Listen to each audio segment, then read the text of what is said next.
The more trial dates and the longer these days are, the better for expediting the proceedings, no? Kasi, syempre, tuloy-tuloy yung paglalatag po natin ng mga testigos. But I think very important consideration din po yung staff para sa trial kasi syempre sila din naman ho yung mga nagtatrabaho behind the scenes, no? Not just for the prosecution and for the defense but also for the Senate staff as well, no? So I think they will really have to consult with the Senate Secretariat kung kakayanin ba ng mga kawani ng Senado na magkaroon din po ng ganito ka-extended na mga araw nung pong pagpasok, no? Kasi syempre, hindi lang naman ho paglilitis po yung ginagawa nila, meron din ho silang ibang mga legislative work na ginagawa outside of the impeachment. So, I think yun po yung mga kailangan na i-manage din po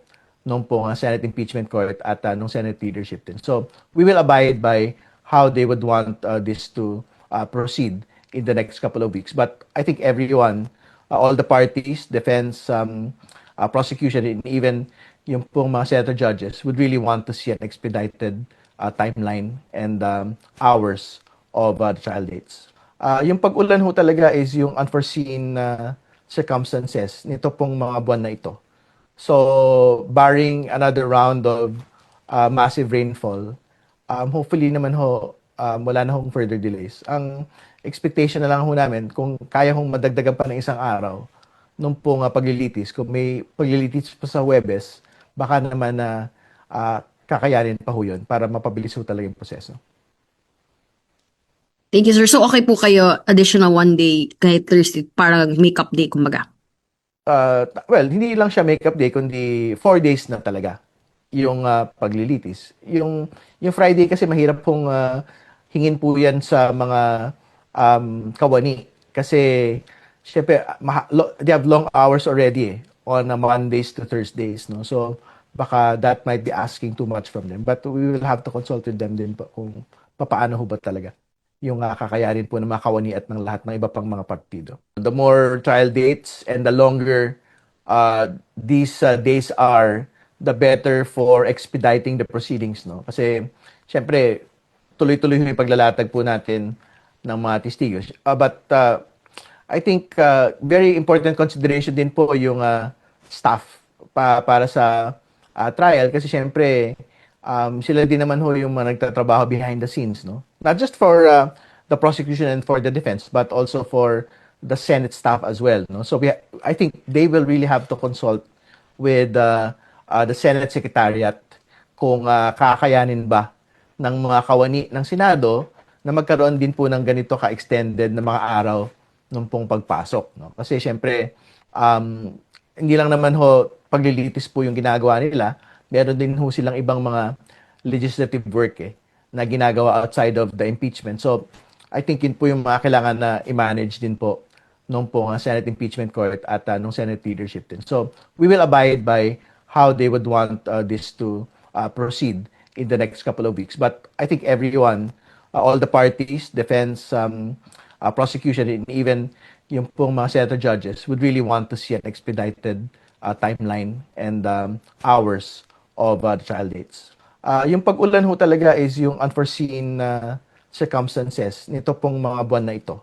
So, barring another round of massive rainfall, hopefully naman ho, wala na hong further delays. Ang expectation na lang ho namin, kung kaya hong madagdagan pa ng isang araw, nung pong paglilitis, kung may paglilitis pa sa Huwebes, baka naman na kakayanin pa ho yun para mapabilis ho talaga yung proseso. Thank you, sir. So, okay po kayo additional 1 day kahit Thursday, parang make-up day, kumbaga? Well, hindi lang siya make-up day, kundi 4 days na talaga yung paglilitis. Yung Friday kasi mahirap pong hingin po yan sa mga kawani. Kasi, syempre, they have long hours already on Mondays to Thursdays, no? So, baka that might be asking too much from them. But we will have to consult with them din po kung paano ho ba talaga yung kakayanin po ng mga kawani at ng lahat ng iba pang mga partido. The more trial dates and the longer these days are, the better for expediting the proceedings, no? Kasi, syempre, tuloy-tuloy yung paglalatag po natin ng mga testigos. But I think very important consideration din po yung staff para sa trial kasi syempre sila din naman ho yung mga nagtatrabaho behind the scenes, no? Not just for the prosecution and for the defense, but also for the Senate staff as well, no? So I think they will really have to consult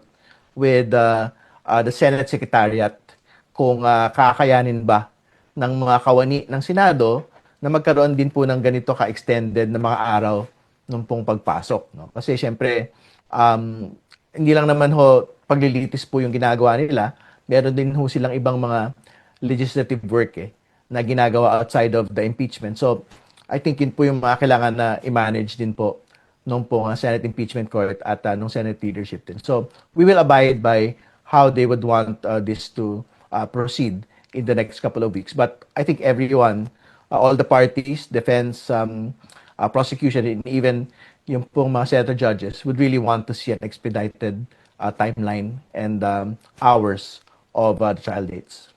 Yung pag-ulan ho talaga is yung unforeseen circumstances nito pong mga buwan na ito. So, barring another round of massive rainfall, hopefully naman ho, wala na hong further delays. Ang expectation na lang ho namin, kung kaya hong madagdagan pa ng isang araw, nung pong paglilitis, kung may paglilitis pa sa Huwebes, baka naman na kakayanin pa ho yun para mapabilis ho talaga yung proseso. Thank you, sir. So, okay po kayo additional one day kahit Thursday para make-up day, kumbaga? Well, hindi lang siya makeup day, kundi 4 days na talaga yung paglilitis. Yung Friday kasi mahirap pong hingin po yan sa mga kawani. Kasi, syempre, they have long hours already on Mondays to Thursdays, no? So, baka that might be asking too much from them. But we will have to consult with them din po kung papaano ho ba talaga yung kakayanin po ng mga kawani at ng lahat ng iba pang mga partido. The more trial dates and the longer these days are, the better for expediting the proceedings, no? Kasi, syempre, tuloy-tuloy yung paglalatag po natin ng mga testigos. But I think very important consideration din po yung staff para sa trial kasi syempre sila din naman ho yung mga nagtatrabaho behind the scenes, no? Not just for the prosecution and for the defense, but also for the Senate staff as well, no? So I think they will really have to consult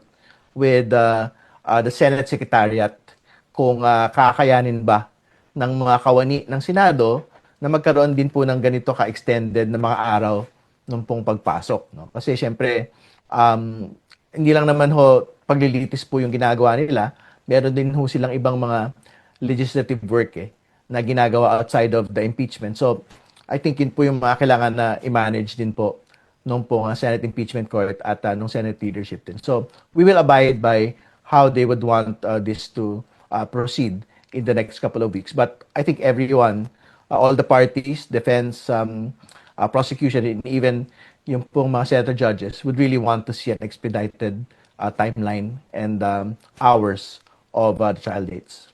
Yung pag-ulan ho talaga is yung unforeseen circumstances nito pong mga buwan na ito. So, barring another round of massive rainfall, hopefully naman ho, wala na hong further delays. Ang expectation na lang ho namin, kung kaya hong madagdagan pa ng isang araw, nung pong paglilitis, kung may paglilitis pa sa Huwebes, baka naman na kakayanin pa ho yun para mapabilis ho talaga yung proseso. Thank you, sir. So, okay po kayo additional one day kahit Thursday para make-up day, kumbaga?